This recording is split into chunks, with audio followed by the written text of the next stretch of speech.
Hello students, कैसे हो आप सभी। आज का जो हमारा टॉपिक है, हमें क्या फाइंड आउट करना है, साइने, कोसे, टेंजेंटे, सीकेंडे, इन सब की वैल्यूज को बिल्कुल आसान तरीके से बिना कोई कंफ्यूजन के हम कैसे सॉल्व करते हैं। देखिए, सबसे पहले ये स्टार्ट करने से पहले आपको कुछ वर्ड्स हैं जिनका आपको पता होना चाहिए। इंग्लिश मीडियम स्टूडेंट्स के लिए भी इंपॉर्टेंट है और हिंदी मीडियम स्टूडेंट्स के लिए भी इंपॉर्टेंट है। सबसे पहले देखिए लंब। लंब को हम इंग्लिश में क्या बोलते हैं? परपेंडिकुलर। आधार, आधार को क्या बोलते हैं हम इंग्लिश में? बेस। कर्ण, कर्ण को हम क्या बोलते हैं इंग्लिश में? हाइपोटेन्यूज। और समकोण त्रिभुज, समकोण त्रिभुज को क्या बोलते हैं? Right angle triangle. यानी वो एंगल जिसका जो एंगल है वो 90 डिग्री हो, उसको हम बोलते हैं राइट एंगल ट्रायंगल। ठीक है, अब देखिए क्वेश्चन की तरफ चलिए। ABC में जिसका कोण B समकोण है, यानी ये जो ट्रायंगल है, सबसे पहले हम एक ट्रायंगल मान ली A, B और C। ये हमारे पास कोई भी ट्रायंगल है, हमने इसकी नेमिंग कर दी A, B और C। ठीक है, जिसका कोण B समकोण है, समकोण है यानी राइट एंगल ट्रायंगल। अगर राइट एंगल ट्रायंगल समकोण है, इसका मतलब क्या है? जो बी कोण है वो हमारे पास क्या है? 90 डिग्री। समकोण त्रिभुज का मतलब यही होता है कि जो एक एंगल है वो हमारे पास 90 डिग्री हो। अब समकोण त्रिभुज किसके ऊपर है? बी के ऊपर है, यानी जो बी है वो हमारे पास क्या है? 90 डिग्री।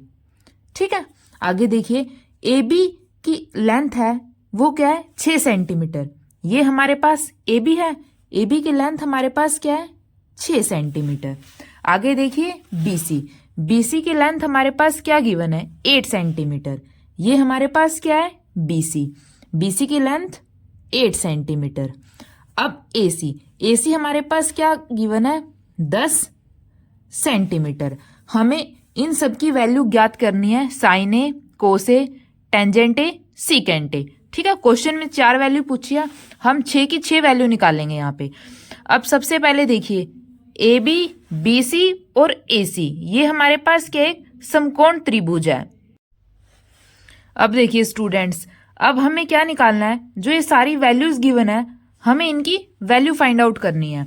अब देखिए, सबसे पहले ये वैल्यू निकालने से पहले हम कुछ समझते हैं कि हमारे पास आधार क्या होता है, कर्ण क्या होता है, ठीक है, और लंब क्या होता है।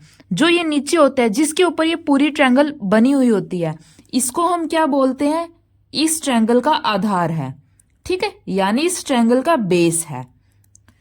ये जो सीधी जो BC है, ये हमारे पास क्या होता है?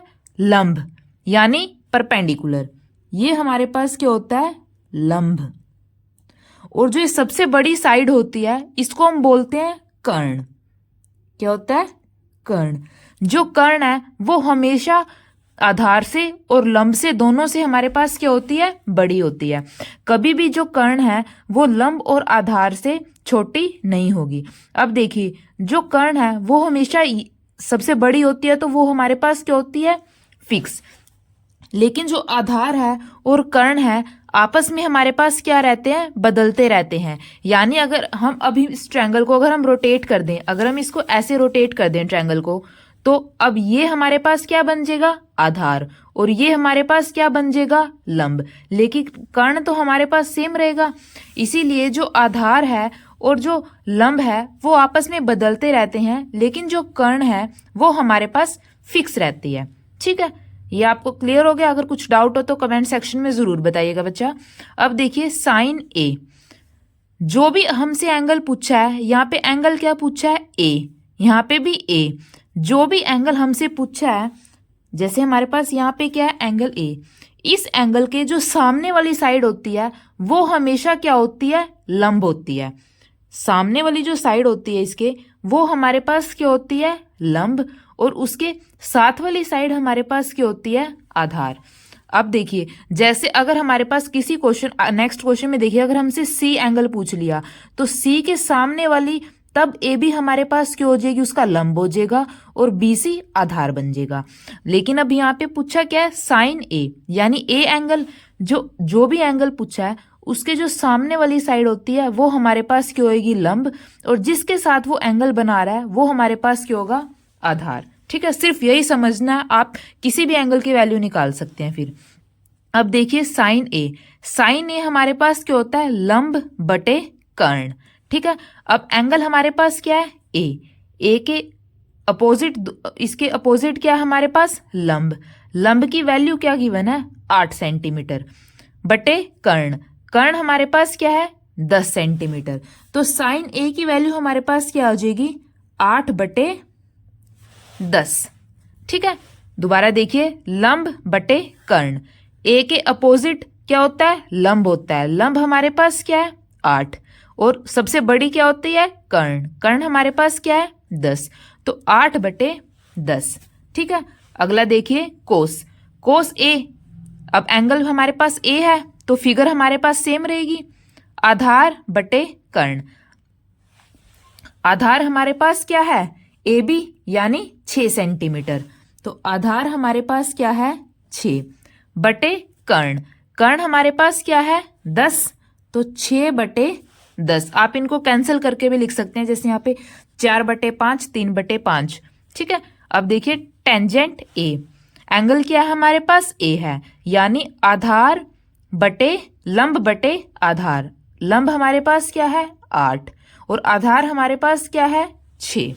तो टेंजेंट हमारे पास क्या हो जाएगा, 8 बटे 6। सिर्फ हमें इनकी वैल्यू, एंगल पता होना चाहिए कि हम एंगल कैसे निकालते हैं। क्वेश्चन को हम बिल्कुल आसानी से सॉल्व कर सकते हैं। अब देखिए सीकेंट, सीकेंट क्या होता है, कर्ण बटे आधार। कर्ण कितना है, 10, और आधार क्या है, 6। तो हमारे पास क्या हो जाएगा, 10 बटे 6। इसी तरीके से अब नेक्स्ट देखिए, अब हम निकालते हैं, क्वेश्चन में तो हमसे सिर्फ 4 पूछे थे, अब हम नेक्स्ट निकालते हैं कोटेंजेंट और कोसिकेंट। कोटेंजेंट ए, कोटेंजेंट क्या होता है, टेंजेंट का उल्टा, यानी आधार बटे लंब। अब आधार हमारे पास क्या है, 6, लंब हमारे पास क्या है, 8। तो कोटेंजेंट हमारे पास क्या हो जाएगा, 6 बटे 8। इसी तरीके से कोसिकेंट, कोसिकेंट क्या होता है, साइन का उल्टा। तो हमारे पास क्या हो जाएगा, कर्ण बटे लंब। देखिए साइन हमारे पास क्या होता है, लंब बटे कर्ण, तो कोसिकेंट हमारे पास क्या हो जाएगा, कर्ण बटे लंब। अब कर्ण हमारे पास क्या है, 10, और लंब हमारे पास क्या है, 8। तो हमारे पास क्या हो जाएगा, 10 बटे में 8। इस तरीके से आप आसानी से कोई भी वैल्यू फाइंड आउट कर सकते हैं। अब हम नेक्स्ट क्वेश्चन में क्या करते हैं, अब हम एंगल को चेंज करके देखते हैं। जैसे यहाँ पे साइन ए एंगल था, नेक्स्ट क्वेश्चन में हम साइन सी एंगल निकालते हैं और सेम स्टेटमेंट और सेम फिगर के साथ इस क्वेश्चन को सॉल्व करके देखते हैं। नेक्स्ट क्वेश्चन देखिए स्टूडेंट, एबीसी समकोण बी पर है। एबीसी हमारे पास एक ट्रायंगल है जिसका जो समकोण एंगल है वो हमारे पास बी पर है, यानी जो बी है वो हमारे पास क्या है, 90 डिग्री। अब देखिए हम एक रफ फिगर बना लेते हैं। ये हमारे पास क्या है, कोई भी त्रिभुज है। ठीक है, इसका नाम दे देते हैं हम ए बी सी। ठीक है, बी समकोण बी पर है, यानी जो बी एंगल है वो हमारे पास क्या है, 90 डिग्री। ए बी की जो लेंथ है वो हमारे पास क्या है, 6 सेंटीमीटर। ए बी की लंबाई हमारे पास क्या है, 6 सेंटीमीटर। बी सी की लंबाई हमारे पास क्या है, 8 सेंटीमीटर। और ए सी की लंबाई हमारे पास क्या है, 10 सेंटीमीटर। ठीक है, अब हमें क्या ज्ञात करना है, साइन सी, टेंजेंट सी, सीकेंट सी, यहाँ पे आएगा सीकेंट सी और कोटेंजेंट सी। ठीक है, पीछे वाले क्वेश्चन में हमने क्या एंगल लिया था, साइन ए। अब हम इस एंगल सी के अकॉर्डिंग इन सब की वैल्यूज फाइंड आउट करते हैं, यानी हमें इस एंगल के अकॉर्डिंग वैल्यू फाइंड आउट करनी है। अब जिस एंगल के अकॉर्डिंग हम वैल्यू फाइंड आउट करते हैं उसके जो सामने वाली भुजा होती है वो हमारे पास क्या बन जाती है, लंब। अब इसके सामने हमारे पास क्या है, ए बी। तो अब ए बी हमारे पास क्या हो जाएगा, लंब। लास्ट क्वेश्चन में ए बी हमारे पास क्या था, आधार, क्योंकि एंगल हमारे पास क्या पूछा हुआ था, ए के अपोजिट वाली उस समय बी सी हमारे पास क्या था, लंब। लेकिन अब यहाँ पे एंगल क्या पूछा हुआ है, सी, साइन सी, यानी जो सी के सामने वाली भुजा हो जाएगी वो हमारे पास क्या हो जाएगी, लंब। तो ये हमारे पास क्या हो जाएगी, लंब। जो सबसे बड़ी भुजा होती है वो हमारे पास क्या होती है, कर्ण, तो ये हमारे पास कर्ण रहेगी और ये हमारे पास क्या हो जाएगी अब आधार, ये हमारे पास क्या हो जाएगी आधार। ठीक है, आपको सिर्फ यही एक बात पता होना चाहिए कि जो भी एंगल हमसे पूछा है उसके जो सामने वाली साइड होती है वो हमारे पास हमेशा क्या होती है लंब, और जिसके साथ वो एंगल बनता है वो हमारे पास क्या होती है आधार, और जो सबसे बड़ी लाइन होती है वो हमारे पास क्या होती है कर्ण। अब देखिए, अब कुछ भी नहीं बचा क्वेश्चन में, साइन सी, साइन सी हमारे पास क्या होता है लंब बटे कर्ण।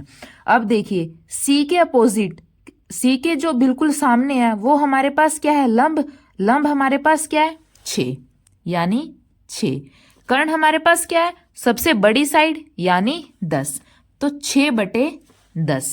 अब अगला देखिए टेंजेंट सी, टेंजेंट हमारे पास क्या होता है लंब बटे आधार, एंगल हमारे पास अभी भी क्या है सी, तो सी के अपोजिट हमारे पास क्या है ए बी, लंब, लंब हमारे पास क्या है 6 यानी 6, आधार, आधार हमारे पास क्या है 8 यानी 6 बटे 8। इसी तरीके से देखिए कोस, कोस सी क्या होता है, कोस हमारे पास क्या होता है आधार बटे कर्ण। अब एंगल हमारे पास क्या है सी, सी के जो अपोजिट है वो हमारे पास लंब, जिसके साथ एंगल बनता है वो आधार, आधार क्या है 8, तो आधार की जगह हम क्या लिख लेंगे 8 बटे कर्ण, कर्ण हमारे पास क्या है सबसे लंबी साइड यानी 10। ठीक है, अगला देखिए सीकेंट, सीकेंट क्या होता है कोस का उल्टा, ये क्या था आधार बटे कर्ण, तो ये क्या हो जाएगा कर्ण बटे आधार। अब कर्ण हमारे पास क्या है 10 और आधार हमारे पास क्या है 8, तो ये हमारे पास क्या हो जाएगा 10 बटे 8। इसी तरीके से कोटेंजेंट, कोटेंजेंट क्या होता है टेंजेंट का उल्टा, अब टेंजेंट क्या था लंब बटे आधार, अब क्या हो जाएगा आधार बटे लंब, आधार हमारे पास क्या है 8 और लंब हमारे पास क्या है 6 यानी 8 बटे 6, तो ये आपके हमारे क्या हो जाएंगे आंसर। ठीक है, अगर आपको कुछ भी डाउट हो स्टूडेंट्स तो प्लीज कमेंट सेक्शन में जरूर बताइएगा। अगर आपको वीडियो अच्छी लगे तो चैनल को सब्सक्राइब कीजिएगा, वीडियो को लाइक कीजिएगा, और कुछ भी अगर डाउट हो तो प्लीज कमेंट सेक्शन में जरूर बताइएगा। Thank you.